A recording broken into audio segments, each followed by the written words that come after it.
England జట్టుతో జరిగిన 3 one day మ్యాచ్ల సిరీస్ను భారత్ జట్టు క్లీన్ స్వీప్ చేసింది.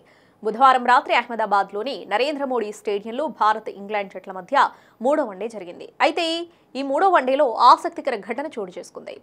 విరాట్ కోహ్లీ, లియామ్ లివింగ్స్టోన్ మధ్య స్వల్ప వాగ్వివాదం చోటు చేసుకుంది. ఈ క్రమంలో ఒకరినొకరు నెట్టుకున్నారు. ఇందుకు సంబంధించిన వీడియో సోషల్ మీడియాలో వైరల్ అవుతుంది.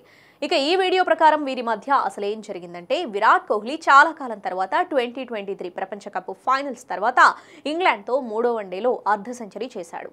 విరాట్ కోహ్లీ బ్యాటింగ్ చేస్తున్న సమయంలో ఆదిల్ రషీద్ వేసిన బంతి అతని బ్యాట్ను తాకింది. అయితే అంపైర్ నాట్అవుట్గా ప్రకటించాడు. దీంతో ఇంగ్లాండ్ DRSకు వెళ్లింది. రీప్లేలో బంతి లెగ్ స్టంప్ వెలుపల పడినట్లు కనిపించింది. దీంతో థర్డ్ అంపైర్ నాట్అవుట్గా ప్రకటించారు. ఆ తర్వాత కోహ్లీ వద్దకు వెళ్లి ఆట పట్టించాడు లివింగ్స్టోన్. నువ్వు అవుట్ అయ్యే అవకాశం దగ్గరలోనే ఉంది అంటూ నవ్వుతూ కోహ్లీని ఆట పట్టించినట్లు వీడియోలో కనిపించింది. దీంతో కోహ్లీ సైతం నవ్వుతూనే సమాధానమిచ్చారు.